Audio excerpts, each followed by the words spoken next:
দুই দিন আগ থেকে স্ত্রী এর এক তরফ থেকে রিলিজ হয়েছে মুঞ্জিয়া। মুঞ্জিয়া এমন একটি প্রতিহিংসা পরায়ণ আত্মা যার একমাত্র উদ্দেশ্য হচ্ছে বিয়ে করা। কমেডি হরর এই মুভিটিতে রয়েছে full on entertainment and fun. তাহলে চলো মুঞ্জিয়া মুভির স্টোরিটি আমরা শুরু করি। কিন্তু তার আগে তোমরা কেউ কিন্তু সাবস্ক্রাইব করতে ভুলবে না এবং লাইক ও কমেন্ট করে অবশ্যই কিন্তু জানাবে যে কেমন লাগছে। আমাদের গল্প শুরু হয় 1954 সালের ভারতের প্রদেশে, যেখানে আমরা গটিয়া নামে একটি ছেলেকে দেখি। গটিয়া তার 7 বছরের বড় একটি মেয়ে মুন্নির প্রেমে পাগল হয়েছিল এবং তাকে বিয়ে করার জন্য পাগলামি করছিল। এমনকি সে মুন্নির হবু বরকেও বিষ খাইয়ে মারার চেষ্টা করে, কিন্তু ভাগ্যক্রমে সে বেঁচে যায়।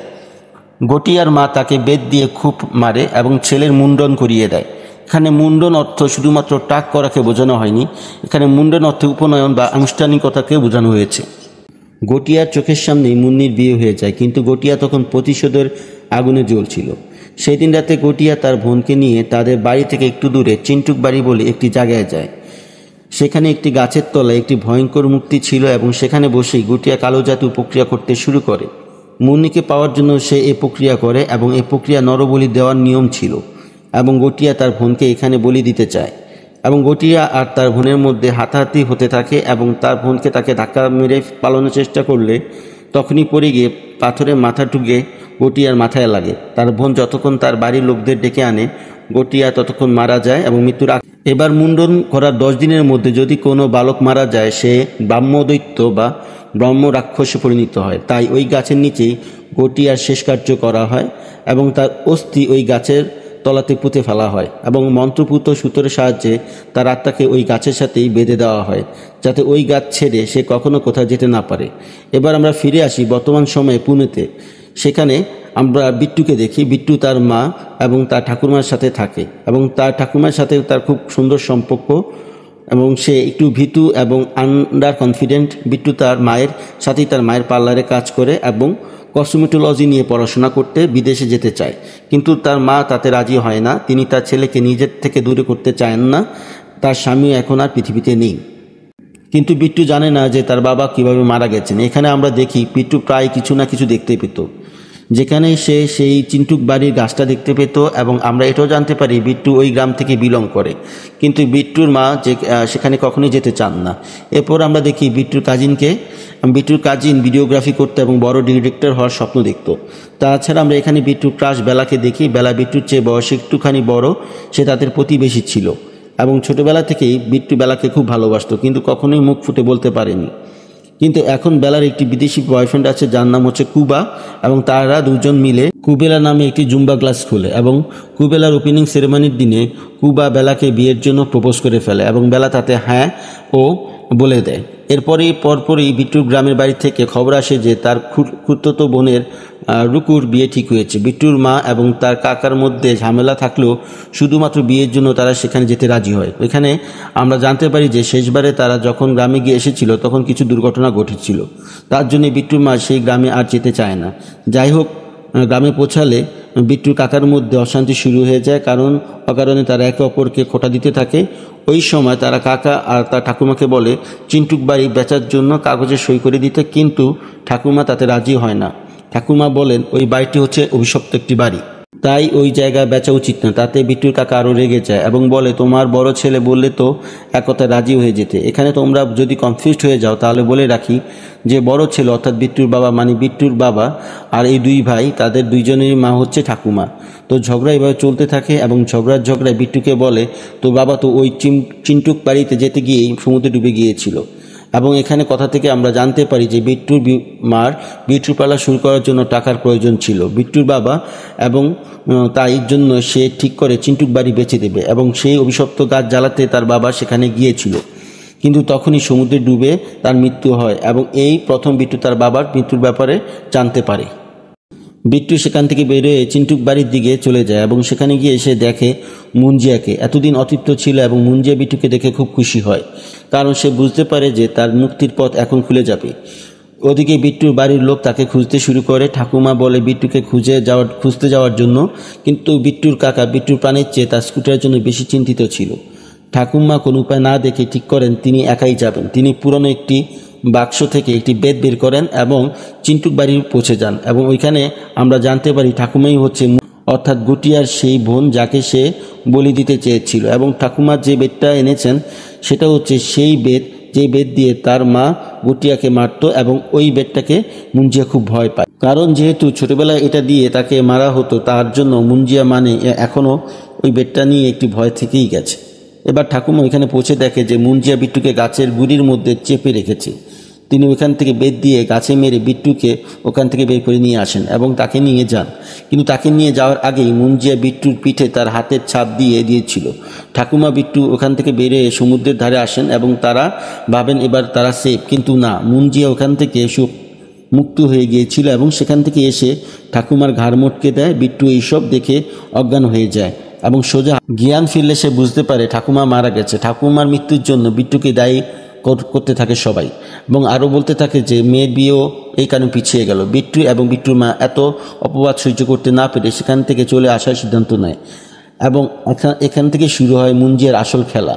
বাসে আসার সময় বিট্টু বুঝতে পারে যে মুঞ্জিয়া তার সাথেই চলে এসেছে এবং তাকে কেবলমাত্র তার ব্লাড রিলেটিভরাই দেখতে পারবে, তার জন্যই কেবলমাত্র বাসে বিট্টুই তাকে দেখতে পাচ্ছিল। এবার মুঞ্জিয়া বিট্টুর সামনে বসা এক মহিলার পিঠে চিমটি কেটে দেয় এবং তার দোষ হিসেবে বিট্টুর উপরে পড়ে। মুঞ্জিয়া বিট্টুর সাথে তার বাড়ি অবধি আসে এবং তার উপর নানা রকম অত্যাচার করতে শুরু করে। সূর্যাস্তের সময় সে আসতো এবং সূর্যোদয়ের সময় সে চলে যেত। সারা রাত বিট্টুকে জ্বালাতো এবং বিট্টুর ঘাড়ে চেপে বসে থাকতো, ফলে বিট্টু কাইল হয়ে পড়তো। তার মা ভাবে যে হয়তো ঠাকুমা মারা যাওয়ার পরে বিট্টুর এমন অবস্থা, এমনকি এটাও সন্দেহ করে যে বিট্টু হয়তো ড্রাগস নেওয়া শুরু করেছে। এই সময় বিট্টু তার বন্ধুকে মুঞ্জিয়ার কথা বলে। সে প্রথমে বিশ্বাস করতে চায় না, কিন্তু সূর্যাস্ত হলেই মুঞ্জিয়া সেখানে আসে। কারণ সে তার ব্লাড রিলেটিভ নয়, কিন্তু তাকে অনুভব করতে পারে এবং তার গলার আওয়াজ শুনতে পারে। এবং মুঞ্জিয়া এলেই বিট্টুর পিঠে তার হাতের যে দাগটা ছিল সেটা জ্বলে উঠতে থাকে। মুঞ্জিয়া বারবার মুন্নি করতে থাকে এবং বলে মুন্নিকে খুঁজে দিতে, আর মুন্নিকে খুঁজে দিতে না পারলে সে বিট্টুর মাকে মেরে ফেলবে। এখানে বিট্টু ভাবে মুন্নি যদি খুঁজে পাওয়া যায় তাহলে এই ভূতের হাত থেকে নিষ্কৃতি পাওয়া যেতে পারে, কিন্তু ওরা মুন্নিকে কি করে খুঁজবে, সে তো বহু আগের কথা। এমন সময় তারা ওই গ্রামের কাজিন রুকুর কল করে মুনির ব্যাপারে জিজ্ঞেস করার জন্য। সে বলে মুনিরা তাদের পাশের বাড়িতেই থাকতো, কিন্তু অনেকদিন আগেই তারাই সেখান থেকে চলে গেছে। তাদের বাড়িতে হয়তো কিছু পুরানো ফটো আছে, সেখান থেকে কিছু ক্লু পাওয়া যেতে পারে। সেই সময় রুকু তাদের বাড়িতে পুরানো ফটো থেকে মুন্নির একটি ফটো পাঠায়। মুন্নির ফটো দেখে বিট্টু অবাক হয়ে যায়, কারণ মুন্নিকে হুবহু দেখতে বেলার মতো দেখাচ্ছে, অর্থাৎ বেলার দাদি হলো মুন্নি। এবং তারা মুঞ্জিয়াকে নিয়ে মুন্নিতে বাড়িতে যায়, কিন্তু মুঞ্জিয়া দেখে যে মুন্নির মতো অনেক বয়স হয়ে গেছে, কিন্তু খুবই স্বাভাবিক, কারণ সে তো অনেক দিন আগের ঘটনা ছিল। কিন্তু তারপরেই মুঞ্জিয়া নজরে যায় বেলার দিকে এবং সে বলে আমি বিয়ে তো করবো, কিন্তু মুন্নিকে নয়, বেলাকে। এবং বেলাকে বিয়ে করে তার বলিদান দিয়ে নিজের মুক্তি পেতে চায়। এবং সে বলে যদি সে বেলার সাথে বিয়ে না করিয়ে দেয় তাহলে কিন্তু আমি তোকে ছাড়বো না, আর তোর মাকেও মেরে ফেলবো। এরপর আমরা দেখতে পাই বিট্টু এবং তার বন্ধু একজন প্রাদীর কাছে যায়, যে নানা রকম অলৌকিক কাজের মাধ্যমে লোকজনকে সব সমস্যা দূর করে দেয়, কিন্তু সেটা যে ফ্রড সেটা দেখলেই বোঝা যায়। এবং বিট্টু প্রাদীকে দেখে খুব একটা ভরসা করতে পারে না। সেখান থেকে সে চলে আসছিল, কিন্তু তখনই প্রাদী বিট্টুর পিঠের ছাপটা দেখতে পায় এবং মুঞ্জিয়া বলে চেঁচিয়ে উঠে, এবং তিনি বলেন যে লোকজন এইসব দেখতে পছন্দ করেই বলে আমি এইসব দেখাই। কিন্তু এখানে ফ্রডগিরি করলেও উনি কিন্তু মুঞ্জিয়ার ব্যাপারে অনেক কিছুই জানতেন, এবং তিনি বলেন যে এখানেও অবধি আমি 4টি মুঞ্জিয়ার কেস সলভ করেছি। এবং এই সময় নিয়ে তিনি খুব পুরনো একটি পুঁথি বের করেন, যেখানে মুঞ্জিয়াদের সম্বন্ধে অনেক কিছু লেখা ছিল, এবং সেখান থেকে আমরা এই মুঞ্জিয়াদের সম্পর্কে জানতে পারি যে কেন বালক যদি মুন্ডনের 10 দিনের মধ্যে মারা যায় তাহলে সে ব্রহ্মদৈত্য বা মুঞ্জিয়ায় পরিণত হবে এবং কেবলমাত্র তার বংশের লোকেরাই তাকে দেখতে পাবে। এই মুঞ্জিয়ার একমাত্র উদ্দেশ্য হচ্ছে তার মৃত্যুর আগে শেষ ইচ্ছা পূরণ করা, যেটা সাধারণত বিয়ে সংক্রান্তই হয়, এবং সে সাধারণত তার কোনো বংশধরকের মাধ্যমেই এসব শয়তানি করে। এবার প্রাদী বলেন যে বিয়ে করার জন্য মুঞ্জিয়াকে কোনো একটি দেহ ধারণ করতে হয়, তাই তার আত্মাকে কোনো ছাগলের দেহে ঢুকাতে হবে। মুঞ্জিয়ার কোনো বংশধরের রক্ত দিয়ে ছাগলের মাথায় যদি জ্যাক চিহ্ন এঁকে দিতে হয় তাহলে মুঞ্জিয়া আত্মা ছাগলের দেহের মধ্যে চলে যাবে। এবার মুঞ্জিয়ার প্ল্যান হচ্ছে যে ছাগল হয়ে বেলার সঙ্গে বিয়ে করা, তারপর বেলাকে বলি দেওয়া, যাতে দুজনেই ভূত হয়ে সারা জীবন একসাথে থাকতে পারে। কিন্তু প্রাদী বলেন যে বেলার প্রাণ যদি আমরা বাঁচাতে চাই তাহলে মুঞ্জিয়া যখন ছাগলের দেহে ডুবে তখনই ছাগলটাকে মেরে ফেলতে হবে, এবং এটাই একমাত্র উপায়। এবার বিট্টু আর তার বন্ধু প্ল্যান করে যে বেলাকে কিভাবে তারা গ্রামে নিয়ে যাবে। তাই তারা বেলাকে মিথ্যা বলে যে জুম্মা ক্লাসের জন্য একটি ভিডিও শ্যুট করতে হবে, তারা গ্রামে যাবে। বিট্টুদের গ্রাম খুব সুন্দর, সেখানে সমুদ্র রয়েছে। ভীষণ সুন্দর সিনারি, সেখানে সুন্দরভাবে শ্যুট করা যাবে এবং ভিডিওগ্রাফার হিসেবে সে তো আছে। বেলাও তাতে রাজি হয়ে যায় এবং সে তার জুম্বা ক্লাসের স্টুডেন্ট বিট্টু ও বিট্টুর বন্ধু এবং প্রাদি সবাই গ্রামের দিকে রওনা হয়। গ্রামে পৌঁছাতেই অর্থাৎ বিট্টুর কাকা তাদের গ্রামে দেখে খেপে ওঠে, কিন্তু ওই সময় বলে যে ঠাকুরমা উইল অনুসারে লেখা ছিল যে এখানকার বাড়িটা রুকুর নামে, তাই রুকু যদি আমাদের থাকতে অ্যালাউ করে আমরা এখানে থাকবো, এবং রুকি তাতে রাজি হয়ে যায়। তাই তারা সবাই সেখানে থাকতে শুরু করে, তারা ভিডিও শ্যুট করে এবং ওই সময় বেলা এবং বিট্টুর কথোপকথন চলতে থাকে। আমরা জানতে পারি যে বেলা কুবার সাথে ব্রেকআপ হয়ে যায়, কারণ সে তার জুম্মা ক্লাসে সব কিছু ছেড়ে লন্ডন শিফট করতে চায় না। এটা শুনে তো বিট্টু মনে মনে খুব খুশি হয়ে যায়, কিন্তু তখনই তার সব কিছুতে জল ঢেলে দিয়ে কুবা সেখানে চলে আসে এবং বেলাকে মানিয়ে নেয় এবং তাদের আবার প্যাচআপ হয়ে যায়। এবার কুবা আর বেলা বিকালের সময় জঙ্গলে ঘুরছিল, তখনই কুবা বেলাকে কিস করার কথা বলে, কিন্তু তখনই সেখানে মুঞ্জিয়া চলে আসে এবং বেলার সাথে অন্য ছেলেকে দেখে প্রচণ্ড রেগে যায় এবং কুবা সে প্রচণ্ড বেলা ধোলাই দেয়, এমন ধোলাই দেয় যে কুবার দুটি পান্থুয়া শেষ হয়ে যায়। আশা করি বুঝতে পারছেন যে কি বলতে চাইছি। কুবা হাসপাতাল ভর্তি করে দেওয়া হয়।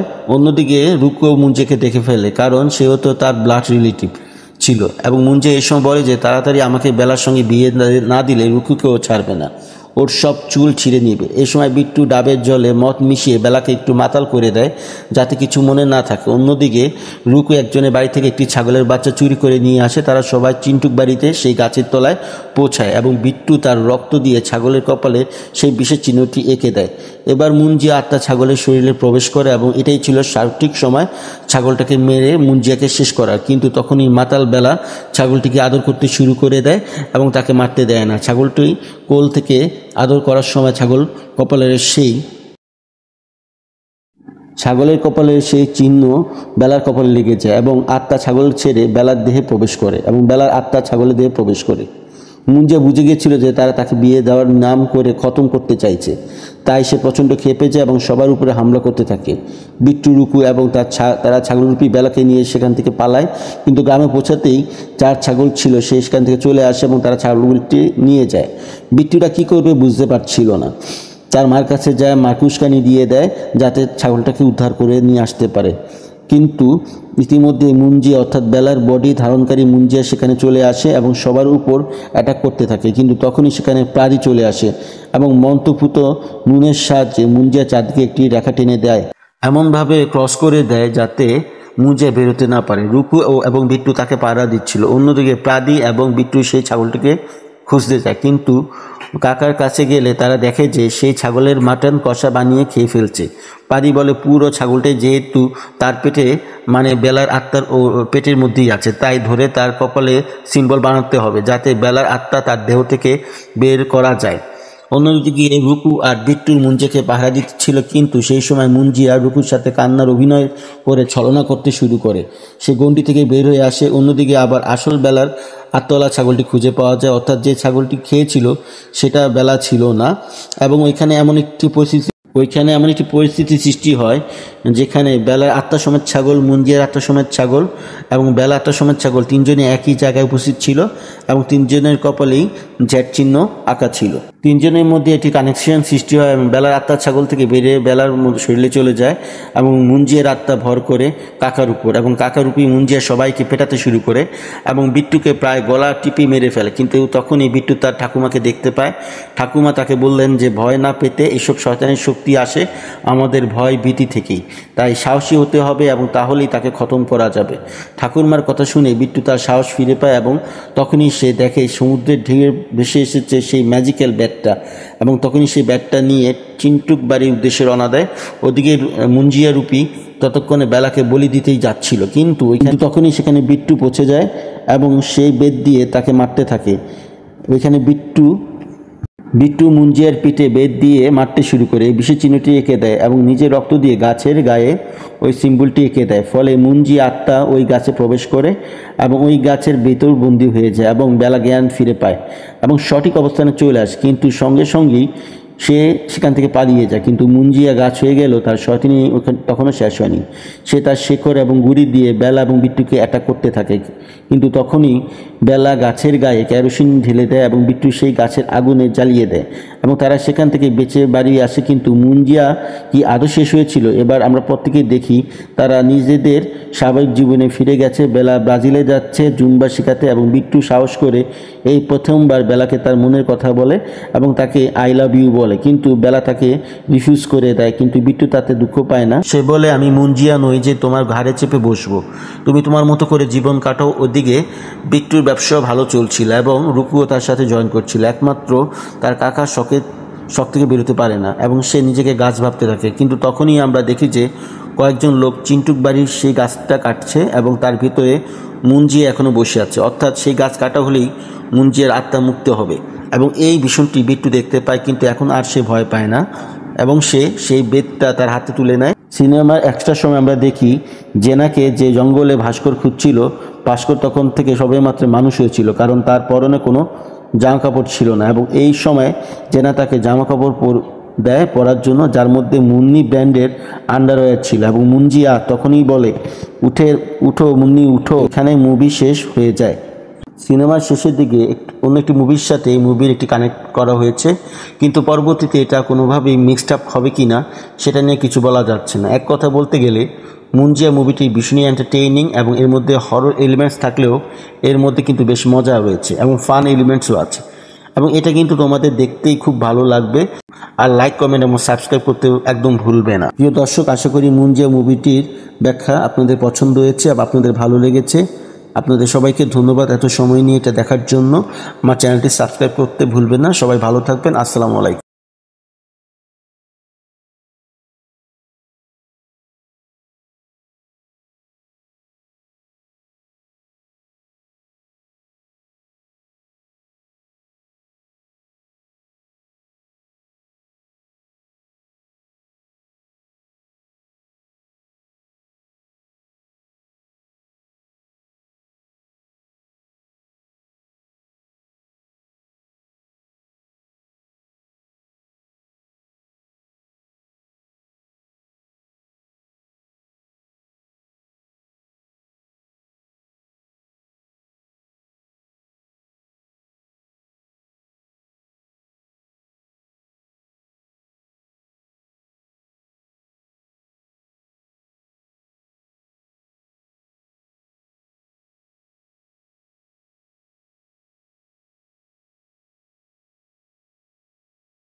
Тили-тили-бом, закрой глаза скорее. Кто-то ходит за